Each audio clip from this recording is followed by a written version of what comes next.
When viewed from an educational perspective, a dairy farm offers a multitude of exciting, experiential and hands-on learning opportunities. Teachers will often give you an outline of what they want to get from the visit, so a pre-trip meeting with the class teacher is a good way to plan the day. When we have initial contact from the teacher, we'll ask them, is there anything particular they're looking for, and then we obviously discuss age group and how many are coming. And then what we do as part of the booking process is we encourage a pre-visit so they can come to the site and actually we can talk them around the farm. I hope that the visit won't just be a nice day out. It will be a great day out and they'll really enjoy themselves, but I hope it won't just be that.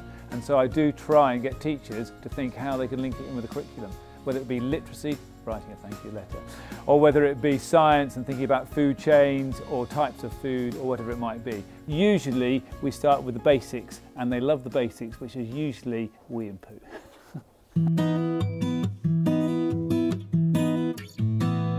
Being flexible with what you can offer and things you can talk about is a great way to tailor the visit to different age groups. If it's a primary school, it's normally about meeting the animals and understanding a bit about food, but if we get anybody who's a bit older, sort of secondary school age, we can discuss what they're looking for. So it's about having bits in your armoury that you can pull on, but not trying to overcomplicate it. So you need to understand what bits are going to work for which school.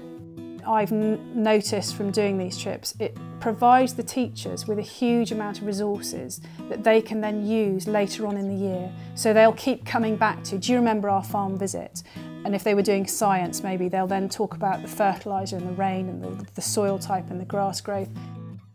I've approached it particularly thinking about science because there's lots of links and microorganisms when we were looking at the slurry and the composts, all of the materials and their processes. It links in very, very neatly to the science curriculum. And I'm going to do a lesson which will complete the journey of milk from the cow to their mouth effectively. So I'm going to look at the process of how milk is homogenised and also how it's pasteurised, and also just to pick up on any other questions and any learning. But you could tie it in, into anything you wanted to do really, and that's the beauty of it being completely open and creative. The chance to get outside of the classroom and experience a totally new environment will keep children engaged. Their learning can take many forms, so consider all aspects of what your farm has to offer. I'm all for hands-on. I think there's too much don't touch, signs all over the place saying do not touch this.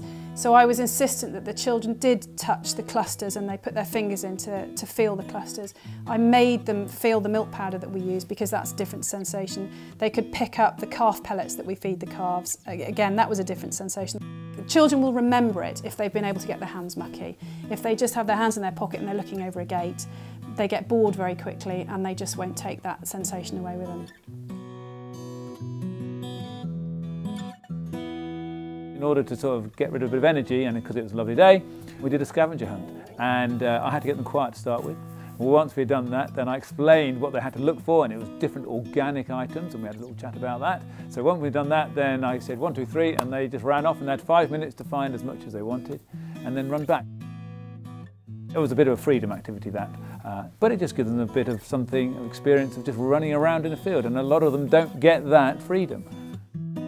They're learning, and it's doing things that they wouldn't otherwise have the opportunity to do, whether that's walking across a field with some cows in it, or getting really close up to cows, or seeing the calves.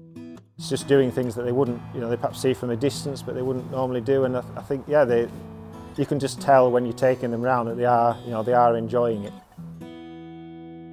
All we get all day with the primary school kids is, where are the farmers at, where are the farmers at, what they're doing, and that's because they love the idea of farms and farming and what they're about, so it's just so worthwhile coming out.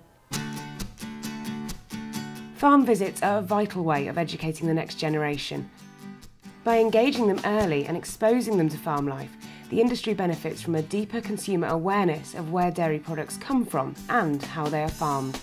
I hope that the children have got now some understanding about where their milk comes from. Instead of having it on a poly bottle on the kitchen table, which they pour over their cereal, grab a drink of it and then rush off to school, I hope they understand exactly where that milk comes from and that it is produced locally, just a few miles from their school.